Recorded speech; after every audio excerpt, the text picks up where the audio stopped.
to it, it will be turned off. There'll be a lens cover on the lens because we want to try and protect this lens. Okay. One switch turns it on. And typically we leave this on all day.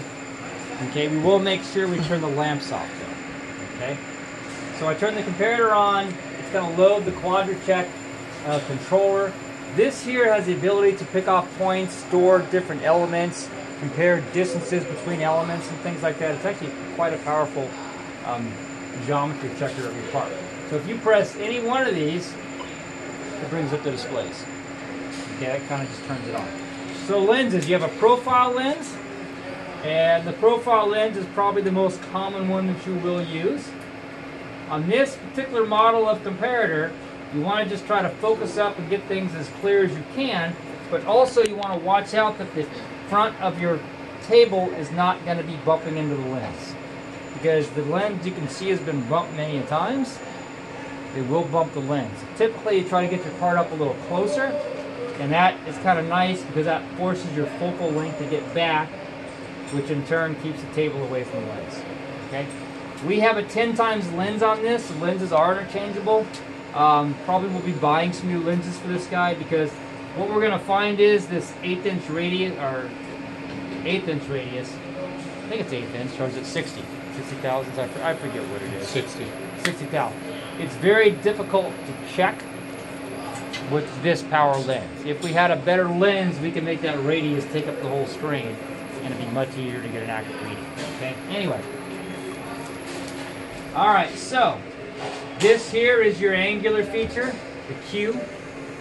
Okay, normally what you do is you would just get it so it's lined up on like a flat part feature, and then you just zero. Okay. Now, if I want to measure that step that I measured out there, I could just use the axes. This is much more accurate than the caliper blade. I could just zero the Y in this case and just measure as a reference point from here to there.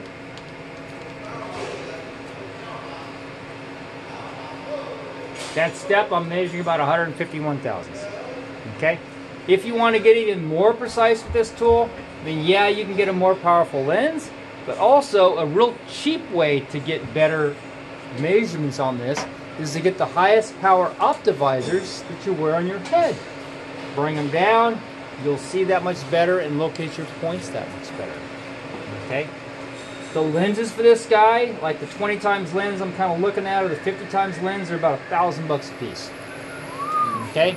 The optivisors you stick on your head, the 10 times magnification, the ones with the real thick glasses. I haven't bought that set in a while, but 20, 30 bucks maybe. A lot better than the lens, right? So, and that actually works pretty good. Anyway, so if I want to check that angle, it's a very slight angle right there. So that's the reference line that I have currently zeroed out. So I would put that line right at 45 degrees.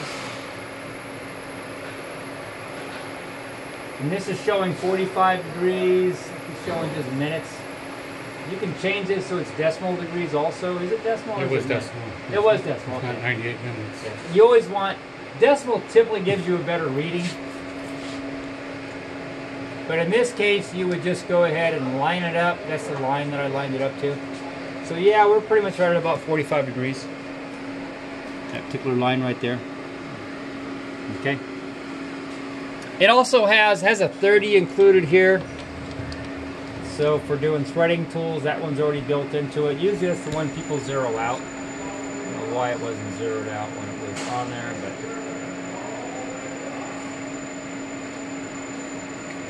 pretty good right there. I'm going to just re-zero. Alright, the radius. How do I get that radius? A lot of optical comparators have a overlay screen that has a series of radiuses physically screen printed onto the screen. And that's just, you can compare it. That's a comparison. This one we can use the computer. Now, really, like I said, we need a 20 times or a 50 times lens to double the picture of this to really do this accurately. But if I press circle, that's going to ask me to probe at least 3 points on that arc. And so this is where the optivisors really would pay off. Because I'm going to just take the center crosshair and I'm going to locate best I can a crosshair on the very start of the radius with enter. Now, the manufacturer recommends you get the two furthest points first. And this part almost looks flat on the top. And then you fill in maybe a couple points in the middle. So I maybe do one there. Enter. It's a minimum 3 points. It would calculate with 3 points, but I'm going to give it 4. So I say enter. When I'm done giving it points, I say finish. And look at that. Diameter 125. Radius 0.062. Why didn't you show us that? I'm making you guys do it the hard way. Hey, you guys can learn the fun way first. This thing's got all sorts of cool things. You can define 2 circles that are different angles. Okay? And you can, this thing will tell you how far each circle is from center point to center point, from the furthest point to the furthest point, from the inside point. It'll also tell you the angle in between. You may have to construct a line from the center point of those 2 circles. It can also project points out into space that you have no other way of measuring. Okay, so it does some unique things. Okay, now another thing that it can do is do the surface elimination. Now, anybody have a penny or a coin or something in their pocket? Coin's always better to look at. Coins? Someone had a Susan B. Anthony or something last time around. That was cool like that. Any penny, a nickel. There you go. Buffalo nickel. Unleash. Quarter. What do we got there? Oh, we'll go for Lincoln. Man, I want Lincoln sitting inside the Lincoln Memorial. Give me an old penny. That's too new. If I went to my car, I can give you one. There we go. That's the Lincoln I want. All right, now this one I'm going to have to raise the table up to get to it.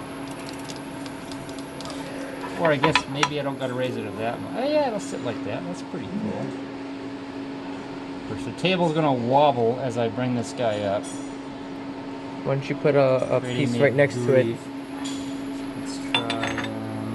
Let's just try that. And this just to hold it up there? That's okay, we got it.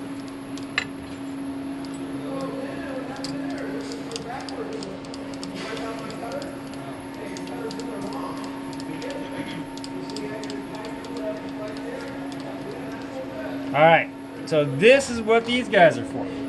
These are fiber optics for the surface elimination. Turn these guys on. Oh, damn. It's got a lot of stuff in this machine. Turn. There you go. You see Abe sitting there?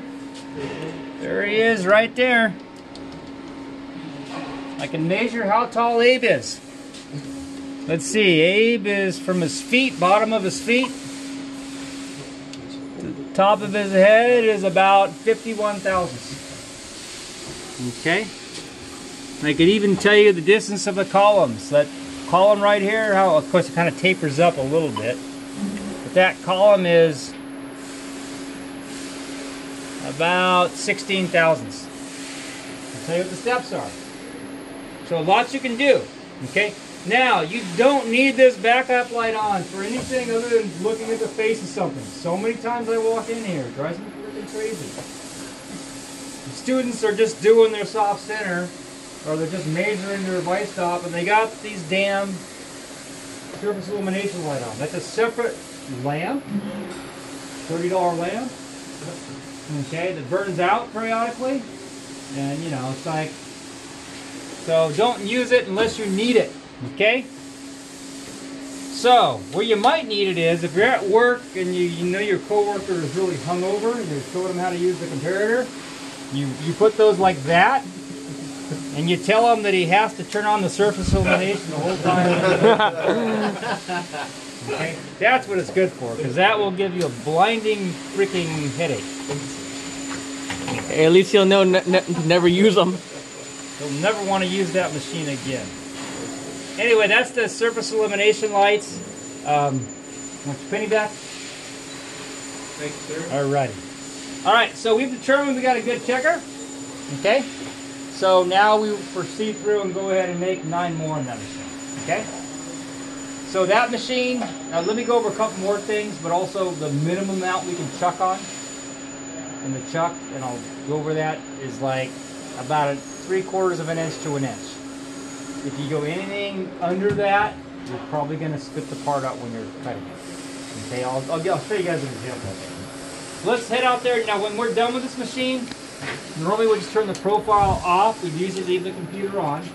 Okay, into the night, we will turn this off, put the cover back on. There's actually a cover for the machine too we put on sometimes. Okay, so that power button is to turn the computer on. It's all done at the power button by the screen. Yeah, and that turns the computer on. So. Well, this one.